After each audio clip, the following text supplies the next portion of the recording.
চলো আমরা পালায়া যাই। পালায় কোন যাইবা? তুমি যেখানে যাও তোমার আব্বা আমাকে খুঁজে বাইর তারপর আমাকে ধুইরা মাইরা ফেলাইবো। মাইরা ফলাইলে মাইরা ফলাইবো। অন্য পোলার লোকে 70 বছর বাঁচা চাইতে ভালো আমি আমার ভালোবাসার লোকে একদিন পয়সা মইরা যাবো। তাও এটা কোনোভাবে সম্ভব না। তোমার আব্বা আমারে খাওয়াইছে, পড়াইছে, আমার এত বড় করছে, সে আমার অনেক বিশ্বাস করে। আমি তার বিশ্বাসের অমর্যাদা করতে পারবো না। আমি তোমার ছাড়া অন্য কাউরে বিয়া করতে পারবো না। আমি অন্য কাউরে কবুল করণের আগে নিজেরে শেষ করে ফেলাম।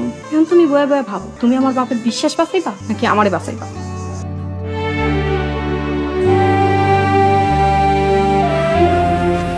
চলেছো? হ বন্ধন সব রেখে আইছো? সব রাই খাইছি। চলো দেরি করে যাবো। আসসালামু আলাইকুম। ওয়ালাইকুম সালাম বাবা। কি ব্যাপার শ্বশুর আব্বা, এই মাঝরাইতে আমার এই ভূতের বাগানে ডাকলেন? কোনো সমস্যা হয়েছে? বাবা, সর্বনাশ হয়ে গেছে। সর্বনাশ হয়ে গেছে? কি হয়েছে?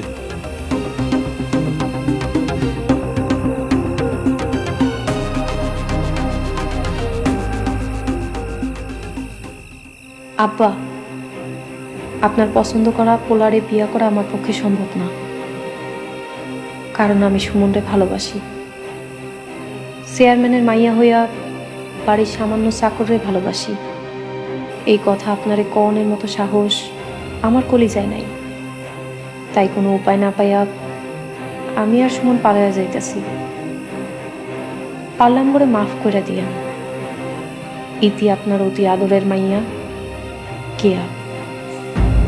ছি ছি ছি ছি ছি, কাল বিয়া আর আপনার মাইয়া সামান্য চাকরের সাথে ভাইগা গেছে, আর আপনি আপনি আসছেন নির্লজ্জের মতো সেই খবর আমারে শুনাইতে?